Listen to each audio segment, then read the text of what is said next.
Alright y'all, this is a brake caliper. We need to remove the piston from the brake caliper to clean the piston out. We're going to use compressed air to do that. So here's our setup. You want a piece of wood under here, right there, to protect that bleeder bolt. You don't want that bleeder bolt touching the ground and harming it. You also don't want to remove that bleeder bolt until after that piston's out. So that's why we put it up on a piece of wood. We have it in a cardboard box here. We have a piece of wood in front of that piston. So when the compressed air ejects it out, it won't go through this area right here and shoot out.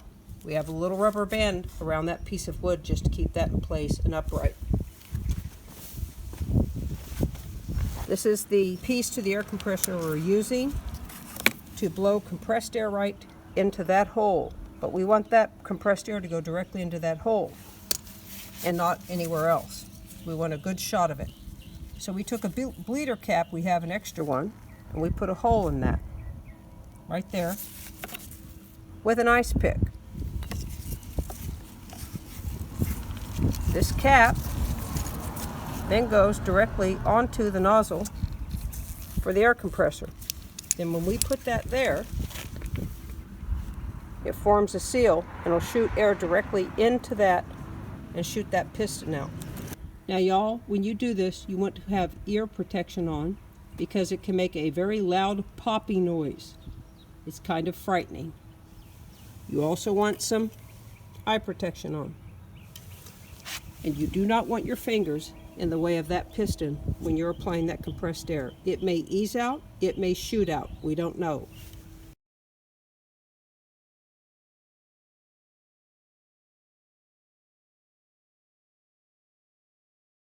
That's what we've put together to get that piston out.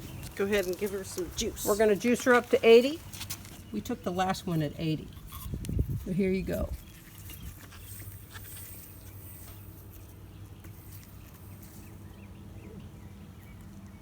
She's at 80 psi. There you go, y'all. Can't see what you see it so sunny. Okay, what's happening? Oh, I was going to release it from its groove, but it'll do it by itself. But 80 psi. There it comes, but slowly. It's coming out, y'all. See how it's coming out? There you go.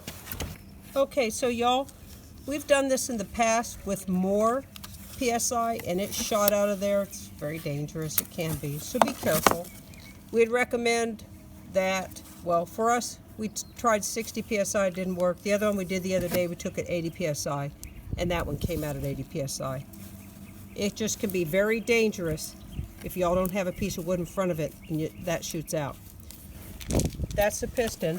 The rubber boot is around it, the seal. We're not going to get a new piston. We're not going to get new seals if we don't need them. We're going to recondition and reuse these. So, you ready for it to come out? Yeah, ready. Yeah, she don't want to come out. Okay, this one doesn't want to come out. Okay, we're taking thick cardboard now and pushing her out just a little more because she don't want to come out. The other one came out real easy, y'all. Okay, is it still 80? Yep. Give her a little more to ease her out. And they can even see it maybe come out. Maybe you can see it that way. Oh, that's that pop, y'all. Did you see me jerk that bone? Oh my goodness gracious.